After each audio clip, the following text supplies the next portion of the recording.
യുദ്ധം മൂലം പ്രതിസന്ധിയിലായ ലബനാനിലേക്ക് സഹായം തുടർന്ന് കുവൈറ്റ്. 40 ടണ്ണിലേറെ സഹായവുമായി കുവൈറ്റിൽ നിന്നുള്ള 7ാമത്തെ വിമാനം ലബനാനിലെത്തി. മെഡിക്കൽ ഉപകരണങ്ങൾ, ഭക്ഷണ സാധനങ്ങൾ, ബ്ലാങ്കറ്റുകൾ തുടങ്ങിയ 31 ടൺ അവശ്യ വസ്തുക്കളാണ് കയറ്റി അയച്ചത്.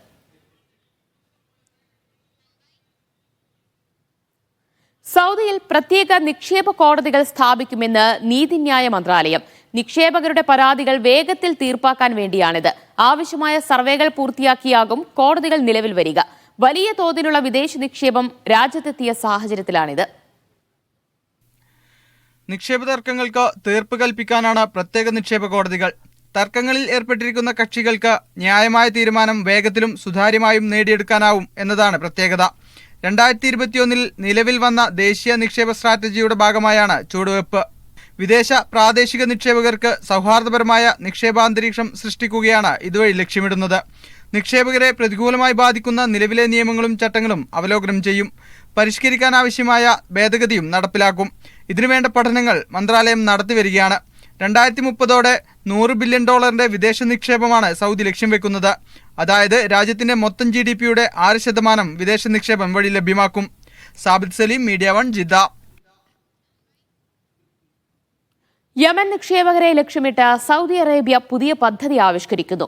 ഇതിന്റെ ഭാഗമായി ഇരു രാജ്യങ്ങളിലെയും ബിസിനസ് പ്രമുഖരെ ഉൾപ്പെടുത്തിക്കൊണ്ട് പ്രത്യേക ബിസിനസ് കൗൺസിൽ രൂപീകരിക്കും. 1800 കോടി റിയാലിന്റെ നിക്ഷേപമാണ് യമൻ സ്വദേശികളുടേതായി നിലവിൽ സൗദി വിപണിയിലുള്ളത്. ഇത് വർദ്ധിപ്പിക്കുകയാണ് പ്രധാന ലക്ഷ്യം. ഈ വർഷം ഇതുവരെയായി 838 പുതിയ യമൻ ബിസിനസ്സുകൾ സൗദിയിൽ ആരംഭിച്ചതായി Saudi chambers Saudi Yemen business council chairman doctor Abdullah bin Mahfooz പറഞ്ഞു. സൗദി അറേബ്യയിലെ യമൻ നിക്ഷേപങ്ങളുടെ ആകെ മൂല്യം കഴിഞ്ഞ വർഷത്തെ കണക്കുകൾ പ്രകാരം 1800 കോടി റിയാലായി ഉയർന്നിട്ടുണ്ട്. 3094 ലൈസൻസുകളിലായാണ് ഇവയുടെ പ്രവർത്തനം. കഴിഞ്ഞ 3 വർഷത്തെ കണക്കുകൾ പ്രകാരം സൗദിയിലെ നേരിട്ടുള്ള വിദേശ നിക്ഷേപക സൂചികയിൽ യമൻ 13ാം സ്ഥാനത്താണ്. Saudi vision and Yemeni development 2030 എന്ന തലക്കെട്ടിൽ നാളെ മുതൽ 3 ദിവസം നീളുന്ന ബിസിനസ് ചർച്ചകൾ സംഘടിപ്പിക്കും. വെല്ലുവിളികളെ സുസ്ഥിര വികസനാവസരങ്ങളാക്കി മാറ്റുക, നിക്ഷേപ പദ്ധതികൾ പ്രഖ്യാപിക്കുന്നതിന് അവസരങ്ങളൊരുക്കുക, ബിസിനസ്സുകാർ തമ്മിലുള്ള നിക്ഷേപ പങ്കാളിത്തം വർദ്ധിപ്പിക്കുക തുടങ്ങിയ ലക്ഷ്യങ്ങളിലൂന്നിയാണ് ചർച്ചാ സംഗമം ഒരുക്കുന്നത്. ഇരു രാജ്യങ്ങളിൽ നിന്നുള്ള 100-ലേറെ ബിസിനസ്സുകാരുടെ പങ്കാളിത്തത്തോടെയാണ് പരിപാടി സംഘടിപ്പിക്കുന്നത്. യമൻ സൗദി ബിസിനസ് കൗൺസിൽ പരിപാടിക്ക് നേതൃത്വം നൽകും. Naushad റിക്കൂർ, media 1, Dammam. ഔദ്യോഗിക സന്ദർശനത്തിനായി ബഹ്റൈൻ രാജാവ് ഹമദ് ബിൻ ഈസ അൽ ഖലീഫ ഒമാനിലെത്തും. ഡിസംബർ 24-നാണ് ബഹ്റൈൻ രാജാവിന്റെ ഒമാൻ സന്ദർശനത്തിന് തുടക്കമാവുക. സുൽത്താൻ ഹൈതം ബിൻ താരിഖുമായി കൂടിക്കാഴ്ച നടത്തും. വിവിധ മേഖലകളിലെ ഇരു രാജ്യത്തിന്റെയും സഹകരണം ശക്തിപ്പെടുത്തുന്നതിനെക്കുറിച്ചും പ്രാദേശിക അന്തർദേശീയ രംഗങ്ങളിലെ വിവിധ വിഷയങ്ങളും ചർച്ച ചെയ്യും. ഒമാനിൽ വ്യാവസായിക മേഖലയിലെ സ്വദേശീവൽക്കരണത്തിൽ മുന്നേറ്റം. ഈ വർഷം ജനുവരി മുതൽ നവംബർ വരെ വ്യാവസായിക മേഖലയിൽ ജോലിയിൽ പ്രവേശിച്ചത് 1708 സ്വദേശികളാണ്. ഗതാഗതം, ലോജിസ്റ്റിക്സ്, ഇൻഫർമേഷൻ ടെക്നോളജി എന്നീ മേഖലകളിൽ ഒമാനിവൽക്കരണം ജനുവരിയോടെ നടപ്പാക്കി തുടങ്ങും. കഴിഞ്ഞ ദിവസം പുറത്തുവന്ന കണക്കുകൾ പ്രകാരം വ്യാവസായിക മേഖലയിലെ സ്വദേശീവൽക്കരണത്തിൽ മുന്നേറ്റം കാണിക്കുന്നുണ്ട്. ഈ വർഷം ജനുവരി മുതൽ നവംബർ വരെയുള്ള കണക്കുകൾ പ്രകാരം ലക്ഷ്യമിട്ടതിനേക്കാൾ 5% ഈ മേഖലയിലെ ഒമാനൈസേഷൻ തോത്.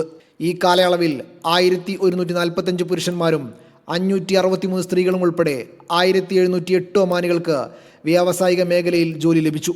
ഇതോടെ ഈ മേഖലയിലെ മൊത്തം ഒമാനി തൊഴിലാളികളുടെ എണ്ണം 30,993 ആയിട്ടുണ്ട്. അടുത്ത ഘട്ടത്തിൽ സാങ്കേതികവും സ്പെഷ്യലൈസേഷനും പ്രാദേശികവൽക്കരിക്കുന്നതിൽ ശ്രദ്ധ ചെലുത്തുമെന്ന് വാണിജ്യ വ്യവസായ നിക്ഷേപ പ്രോത്സാഹന മന്ത്രാലയത്തിലെ ഡിപ്പാർട്ട്മെന്റ് ഡയറക്ടറും എംപ്ലോയ്മെന്റ് ഫയൽ ടീം മേധാവിയുമായ doctor Ahmed bin Ghalfan Al Badawi പറഞ്ഞു. അതേസമയം വിവിധ മേഖലകളിൽ സ്വദേശീവൽക്കരണം ശക്തമാക്കുകയാണ് ഒമാൻ. ഗതാഗതം, ലോജിസ്റ്റിക്സ്, കമ്മ്യൂണിക്കേഷൻ, ഇൻഫർമേഷൻ ടെക്നോളജി എന്നീ മേഖലകളിൽ ഒമാനിവൽക്കരണം ജനുവരിയോടെ നടപ്പാക്കി തുടങ്ങും. ഇതിന്റെ ഭാഗമായി ഈ മേഖലകളിൽ തൊഴിലവസരങ്ങൾ വർദ്ധിപ്പിക്കും. ഒമാനികൾക്ക് മാത്രമായി മന്ത്രാലയം പ്രത്യേക ജോലികൾ അനുവദിക്കും. ട്രാൻസ്പോർട്ട്, ലോജിസ്റ്റിക്സ് മേഖലയുടെ പ്രാരംഭ സ്വദേശീവൽക്കരണ നിരക്കുകൾ 2025 20% മുതൽ 50% വരെ ആയിരിക്കും. ക്രമേണ ഇത് 100% വരെ എത്തിക്കും. Media 1, Muscat. സൗദി ഉൽപ്പാദിപ്പിക്കുന്ന ഒട്ടകപ്പാലിനും ബന്ധപ്പെട്ട ഉൽപ്പന്നങ്ങൾക്കും ആഗോള വിപണിയിൽ പ്രിയമേറുന്നു. ചൈന ഉൾപ്പെടെയുള്ള രാജ്യങ്ങളിലാണ് സൗദി ഒട്ടക ഉൽപ്പന്നങ്ങൾക്ക് ആവശ്യക്കാർ ഏറുന്നത്. ലിറ്ററിന് $20 എന്ന തോതിലാണ് നിലവിൽ സൗദി ഒട്ടകപ്പാലിന്റെ ആഗോള വിപണി വില.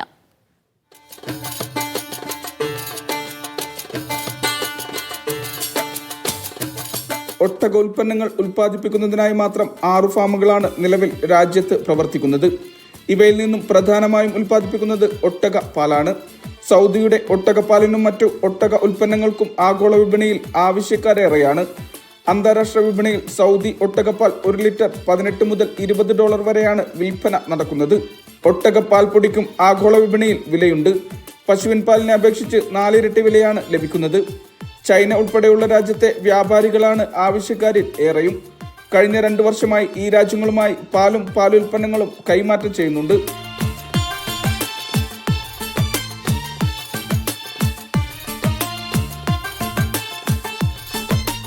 മരുഭൂമിയുടെ കപ്പൽ എന്നറിയപ്പെടുന്ന ഒട്ടകങ്ങൾ സൗദിയുടെ സംസ്കാരത്തോടും ഹൃദയത്തോടും ചേർന്ന് നിൽക്കുന്നവയാണ്. അതിനാൽ തന്നെ ഈ വർഷം ഒട്ടക വർഷമായാണ് രാജ്യം കൊണ്ടാടുന്നത്. ഒട്ടക വ്യവസായ മേഖലയിലെ വികസനത്തിനായി വിവിധ പദ്ധതികളും നടക്കുന്നുണ്ട്. ലോകത്തിലെ ഏറ്റവും വലിയ ഒട്ടക മത്സരങ്ങളിലൊന്നായ കിങ് അബ്ദുൽ അസീസ് ഒട്ടക ഫെസ്റ്റിവൽ ഏറെ ശ്രദ്ധ നേടാൻ കഴിഞ്ഞ പദ്ധതികളിലൊന്നാണ്. സാംസ്കാരിക വിനോദസഞ്ചാര സാമ്പത്തിക പരിപാടിയായി വളർന്ന ഈ ഫെസ്റ്റിലേക്ക് സന്ദർശകരായി എത്തുന്നത് ആയിരക്കണക്കിന് ആളുകളാണ്. 18 ലക്ഷത്തിലധികം ഒട്ടകങ്ങളുണ്ട് നിലവിൽ സൗദി അറേബ്യയിൽ. ഇവയുടെ ആകെ വിപണി മൂല്യം 5000 കോടി റിയാലിലധികമാണ്. Vishal Cherpulassery, media 1, Riyadh. Dubai നഗരത്തിൽ പുതിയ പാലം തുറന്ന് ദുബായ് RTA.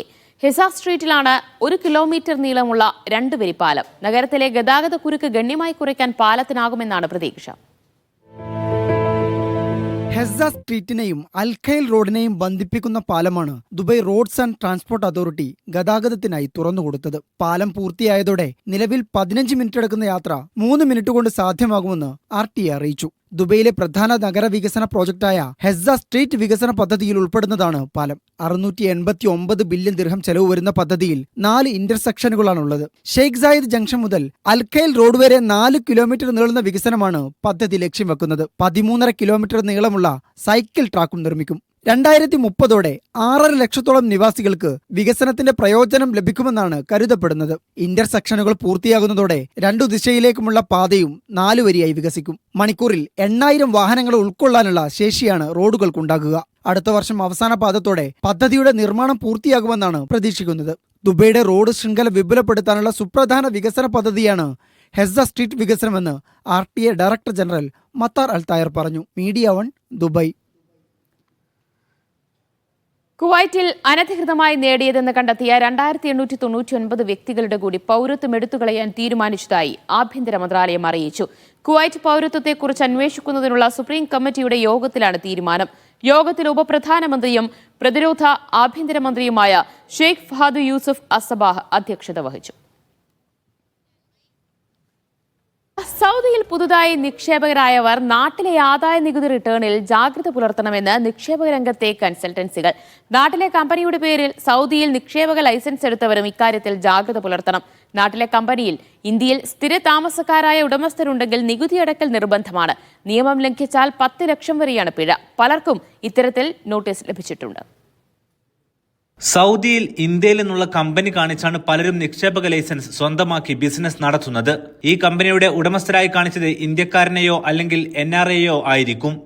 ഇതിനാൽ തന്നെ ഇന്ത്യൻ കമ്പനി കാണിച്ച് സൗദിയിൽ നിക്ഷേപകരായവർ അവരുടെ ഓഡിറ്റ് റിപ്പോർട്ടോ വാർഷിക പെർഫോമൻസ് റിപ്പോർട്ടോ ആദായ നികുതി വകുപ്പിൽ സമർപ്പിക്കണം. ഇതിന് ചില നിബന്ധനകളുണ്ട്. പ്രോപ്പറായിട്ട് NRI ആയിട്ടുള്ള ആളുകളുണ്ട്. ഇന്ത്യയിൽ നിന്ന് NRI അല്ലാത്ത ആളുകൾ പുതുതായിട്ട് ഇവിടെ വന്ന് ബിസിനസ് തുടങ്ങുന്ന ആളുകളുണ്ട്. ഇന്ത്യൻ നിയമപ്രകാരം 50% ഒരു ഇന്ത്യൻ കമ്പനിക്ക് ഏത് രാജ്യത്തെങ്കിലും ഓണർഷിപ്പ് അതാ പാർട്ട്ണർഷിപ്പ് ഉണ്ടെങ്കിൽ ആ കമ്പനിയുടെ നെറ്റ് പ്രോഫിറ്റ് ഇന്ത്യയിലേക്ക് അയക്കുന്നുണ്ടെങ്കിൽ അതിൻ്റെ ഡബിൾ ടാക്സ് അവോയ്ഡ് ചെയ്തിട്ട് ഇന്ത്യയും സൗദി അറേബ്യയും നിയമമുണ്ട്. ഇപ്പം നാട്ടിലും ബാക്കി ഇപ്പോൾ ഇവിടെ 20% പേ ചെയ്തിട്ടുണ്ടെങ്കിൽ ബാക്കി % നാട്ടിൽ പേ ചെയ്യാൻ അവർ ബാധ്യസ്ഥരാണ്. അതേപോലെ തന്നെ പ്രോഫിറ്റ് ഇല്ലെങ്കിലും നമ്മളത് ഡിക്ലെയർ ചെയ്യണം. ഇന്ത്യൻ കമ്പനിയെ കാണിച്ച് സൗദിയിൽ നിക്ഷേപകരായവർ ഇക്കാര്യം ആദായ നികുതി വകുപ്പിൽ അറിയിക്കേണ്ടതുണ്ട്. ഭൂരിഭാഗം കമ്പനികളും ഇത് അറിയിച്ചിട്ടില്ലെന്നതാണ് കൺസൾട്ടൻസികൾ സൂചിപ്പിക്കുന്നത്. നമ്മൾ ഒരു കമ്പനി കൊണ്ടുവരും, അതിന്റെ പേരിൽ ഇവിടെ ബിസിനസ് തുടങ്ങും, അത് മറ്റാരും അറിയുന്നില്ല എന്നുള്ള ഒരു ലൈനിലായിരുന്നു ഇത്രയും കാലം ഉണ്ടായിരുന്നത്. പ്രത്യേകിച്ച് ട്രേഡിംഗ് കമ്പനിയൊക്കെ ചെയ്ത ആളുകൾ തീർച്ചയായും അത് ഡിക്ലെയർ ചെയ്യണം. കാരണം 30 മില്യൺ ക്യാപിറ്റലും 27 മില്യൺ ക്യാപിറ്റലും ഒക്കെ കാണിച്ചിട്ടുള്ള ആളുകളാണ്. തീർച്ചയായിട്ടും അത് ഡിക്ലെയർ ചെയ്യണം. NRA ആയി സൗദിയിൽ നിക്ഷേപം നടത്തിയവർക്ക് ഇന്ത്യയിൽ നികുതി ഇളവുണ്ട്. എന്നാൽ ഇന്ത്യയിലെ കമ്പനി കാണിച്ചാണ് സൗദിയിൽ സ്ഥാപനം തുടങ്ങിയതെങ്കിൽ അവർ കണക്കുകൾ കൃത്യമാക്കിയിരിക്കണം. ഓരോ കമ്പനിയിലുമുള്ള ഉടമസ്ഥരുടെ സാഹചര്യം അനുസരിച്ചായിരിക്കും ഈ കണക്കുകൾ ബോധ്യപ്പെടുത്തേണ്ടി വരിക. NRI ആയ ആളുകൾക്ക് ടാക്സ് എക്സംഷൻ ഉണ്ട്. അവർക്ക് NRI സ്റ്റാറ്റസിൽ 100% വ്യക്തി പേരുകളിലാണെങ്കിൽ NRI സ്റ്റാറ്റസിൽ ചെയ്യാൻ പറ്റും. പക്ഷെ കമ്പനി പേരിലാണെങ്കിൽ NRI സ്റ്റാറ്റസ് ചെയ്യാൻ പറ്റില്ല. ആ കമ്പനിയാണ് സൗദിയിലെ ഓണർ. അപ്പം ഈ കാര്യത്തിൽ ഏതൊക്കെ രീതിയിൽ നിങ്ങൾക്ക് ഫൈനോ കാര്യങ്ങളോ വരാൻ സാധ്യത ഉണ്ട് എന്നുള്ളത് നിങ്ങളുടെ ഓഡിറ്ററായിട്ട് സമീപിച്ചിട്ട് ഒരു ക്ലാരിറ്റി വരുത്തൽ വളരെ അത്യാവശ്യമാണ്. ആദായ നികുതി റിട്ടേണിൽ വിദേശത്തുള്ള സ്വത്തുക്കളും വിദേശത്ത് നിന്ന് സമ്പാദിച്ച വരുമാനവും വെളിപ്പെടുത്തിയില്ലെങ്കിൽ കള്ളപ്പണ വിരുദ്ധ നിയമപ്രകാരം കേസെടുക്കണമെന്നതാണ് കേന്ദ്ര സർക്കാർ ചട്ടം. 10 ലക്ഷം രൂപ പിഴ ഈടാക്കുമെന്ന് ആദായ നികുതി വകുപ്പ് നികുതിദായകർക്ക് നിലവിൽ മുന്നറിയിപ്പ് നൽകിയിട്ടുണ്ട്. സൗദി അറേബ്യയിൽ ഫോറിൻ കമ്പനി വെച്ചിട്ടാണ് മെജോറിറ്റി ആൾക്കാരും ബിസിനസ് തുടങ്ങിയിരിക്കുന്നത്. ഈ ഫോറിൻ കമ്പനിയുടെ ഓണർ ചിലപ്പോൾ 2 പേരും NRI ആവാം. ഈ 2 ഓണേഴ്സ് ഒരു ഇന്ത്യൻ കമ്പനിക്ക് ഉണ്ടെങ്കിൽ 2 പേരും NRI ആവും. അതിൽ ഒരാൾ ഇന്ത്യൻ റെസിഡന്റ് ആയിരിക്കണം എന്നുള്ള നിയമമുണ്ട്. അതേപോലെ തന്നെ ഈ ഓഡിറ്റ് റിപ്പോർട്ട് എവറി ഇയർ നമ്മൾ ഇന്ത്യയിലേക്ക് കൺസോൾഡേറ്റ് ചെയ്യണം എന്നുള്ള നിയമമുണ്ട്. 100% ഫോറിൻ കമ്പനിയുടെ ഓണർഷിപ്പിലുള്ള ബിസിനസ്സിന് ഇന്ത്യൻ നിയമപ്രകാരം സൗദി അറേബ്യയിൽ നമ്മൾ എല്ലാ ഇയറിലും സബ്മിറ്റ് ചെയ്യുന്ന ഓഡിറ്റ് റിപ്പോർട്ടിന് ഇന്ത്യൻ ഓഡിറ്റുമായി കൺസോൾഡേറ്റ് ചെയ്യണം. എവറി ഇയറിൽ ഡിസംബറിൽ നമ്മൾ ഫയൽ ചെയ്യുന്ന സാധനം നെക്സ്റ്റ് ഇയറിൽ അവിടെ കൺസോൾഡേറ്റ് ചെയ്യണം. ഒരു ആനുവൽ പെർഫോമൻസ് റിപ്പോർട്ട് എങ്കിലും നമ്മൾ സബ്മിറ്റ് ചെയ്യണം. 2024-25 വർഷത്തേക്കുള്ള ആദായ നികുതി റിട്ടേൺ സമർപ്പിച്ചവർ ഇക്കാര്യങ്ങൾ ഉറപ്പാക്കണം. ഇക്കാര്യത്തിൽ കമ്പനികളുടെ ഓഡിറ്റേഴ്സുമായി ബന്ധപ്പെട്ട് കൃത്യത വരുത്തണമെന്നാണ് കൺസൾട്ടൻസികൾ ഓർമ്മപ്പെടുത്തുന്നത്. Media 1 Riyadh. മീഡിയ 1 ഖത്തറിൽ നടത്തുന്ന ദോഹ റൺ ജനുവരി 24 നടക്കും. പുരുഷ വനിതാ വിഭാഗങ്ങളിലായി എല്ലാവർക്കും ദീർഘദൂര ഓട്ട മത്സരങ്ങളിൽ പങ്കെടുക്കാം. ആകർഷകമായ സമ്മാനങ്ങളാണ് വിജയികൾക്കായി കാത്തിരിക്കുന്നത്.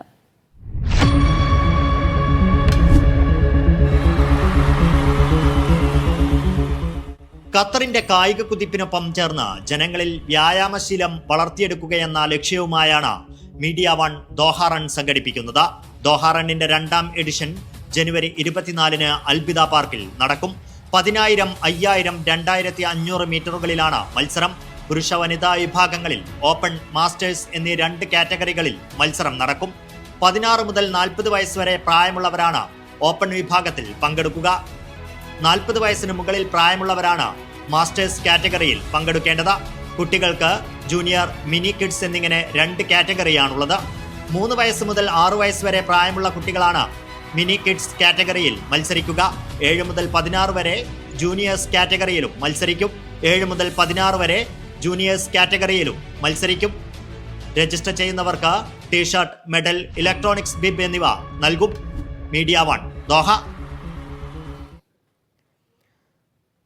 ഖത്തറിലെ ഇന്ത്യൻ നഴ്സുമാരുടെ സംഘടനയായ യുണീക് സംസ്കൃതി ഖത്തറുമായി ചേർന്ന് നോർക്ക ക്ഷേമനിധി ബോധവൽക്കരണ പരിപാടി സംഘടിപ്പിച്ചു. പ്രസിഡന്റ് ലുത്ഫി കലമ്പൻ അധ്യക്ഷത വഹിച്ചു. പ്രവാസി ക്ഷേമനിധി നോർക്ക സ്കീമുകൾ വിശദീകരിച്ച് പ്രവാസി ക്ഷേമ ബോർഡ് ഡയറക്ടർ EM സുധീർ, ലോക കേരള സഭാ അംഗം A സുനിൽ എന്നിവർ സംസാരിച്ചു. സെക്രട്ടറി ബിന്ദു ലിൻസൺ സ്വാഗതവും ദിലീഷ് ഭാർഗവൻ നന്ദിയും പറഞ്ഞു.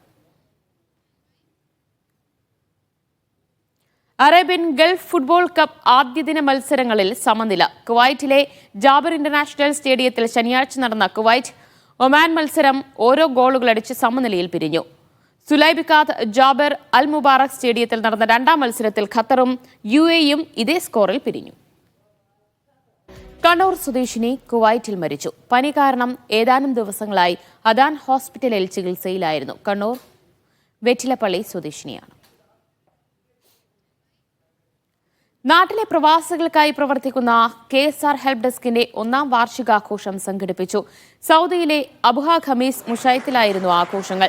ചടങ്ങിന്റെ ഭാഗമായി ഒലിപ്പുഴയിലെ നിർധന കുടുംബത്തിന് 4 സെന്റ് വസ്തു കൈമാറൽ ചടങ്ങും നടന്നു. AMI മദ്രസ സലാലയിൽ സ്പോർട്സ് മീറ്റ് സംഘടിപ്പിച്ചു. അൽ നാസർ ക്ലബിന്റെ ഫാസ് അക്കാദമി ഗ്രൗണ്ടിൽ നടന്ന meet Indian school president doctor Abubakar Siddique ഉദ്ഘാടനം ചെയ്തു. അൽ മദ്രസത്തുൽ ഇസ്ലാമിയ സലാല വെക്കേഷനോടനുബന്ധിച്ച് സംഘടിപ്പിച്ച സ്പോർട്സ് മീറ്റിൽ ബ്ലൂ ഹൗസ് ചാമ്പ്യന്മാരായി. ട്രാക്കിലും ഫീൽഡിലുമായി നടന്ന 38 മത്സരങ്ങളിൽ റെഡ് ഹൗസ് 2ാം സ്ഥാനം കരസ്ഥമാക്കി. കിഡ്സ് വിഭാഗത്തിൽ അഖിൽ മുഹമ്മദ് സാറ ഉമൈർ, സബ് ജൂനിയറിൽ അലൻ മുഹമ്മദ് ഹുദ സൈനവും, ജൂനിയർ വിഭാഗത്തിൽ ആദം അനസും ചാമ്പ്യന്മാരായി. സീനിയർ, സൂപ്പർ സീനിയർ വിഭാഗങ്ങളിൽ അദ്നാൻ അലി, ഫിൽസ സമാൻ, ഇർഫാൻ മുഹമ്മദ്, നെയ്മാൻ ഔഷാദുമാണ് ചാമ്പ്യന്മാരായത്. വിജയികൾക്ക് doctor Sania Musa, Rasal Muhammad, PTA president Muhammad Siyad, vice president S Banshad, Abdul Aziz, Abdullah Muhammad, Fahad Salam എന്നിവർ സമ്മാനങ്ങൾ വിതരണം ചെയ്തു. Chairman K Shoukath Ali, principal VS Shameer, K Muhammad Sadiq, KJ Sameer, Iqbal, Regina എന്നിവർ നേതൃത്വം നൽകി. Media 1 Salalah. ചാലിയാർ ദോഹ സംഘടിപ്പിക്കുന്ന 4ാമത് ചാലിയാർ കപ്പ് ഫുട്ബോൾ ടൂർണമെന്റിന് തുടക്കം. 16 ടീമുകൾ പങ്കെടുത്ത ടൂർണമെന്റിൽ ആദ്യഘട്ടം പൂർത്തിയായപ്പോൾ Friday FIFA Manjeri, Hilal FC, orbit FC, stable phone Malabar FC എന്നിവർ സെമി ഫൈനലിലേക്ക് യോഗ്യത നേടി. സെമി ഫൈനൽ മത്സരങ്ങൾ നാളെ തുടങ്ങും. ഖത്തറിൽ 41 വർഷത്തെ പ്രവാസ ജീവിതം അവസാനിപ്പിച്ച് നാട്ടിലേക്ക് മടങ്ങുന്ന പുളിയത്തുങ്കൽ മമ്മൂട്ടിക്ക് KMCC കോഴിക്കോട് ജില്ലാ കമ്മിറ്റിയും നാദാപുരം നിയോജകമണ്ഡലം കമ്മിറ്റിയും സംയുക്തമായി യാത്രയയപ്പ് നൽകി. സംസ്ഥാന പ്രസിഡന്റ് ഡോക്ടർ അബ്ദുൽ സമദ് ഉദ്ഘാടനം ചെയ്തു. കോഴിക്കോട് ജില്ലാ പ്രസിഡന്റ് TT കുഞ്ഞമ്മദ് അധ്യക്ഷത വഹിച്ചു.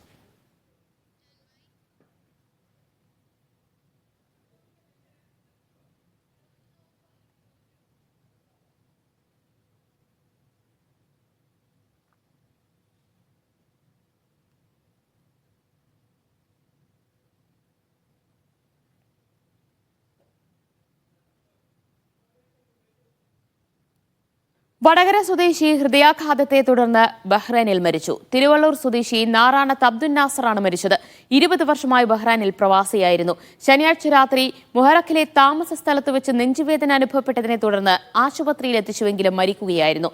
മൃതദേഹം നാട്ടിലേക്ക് കൊണ്ടുപോകാനുള്ള നടപടിക്രമങ്ങൾ KMCC മയ്യിത്ത് പരിപാലന വിങ്ങിന്റെ നേതൃത്വത്തിൽ നടന്നുവരികയാണ്.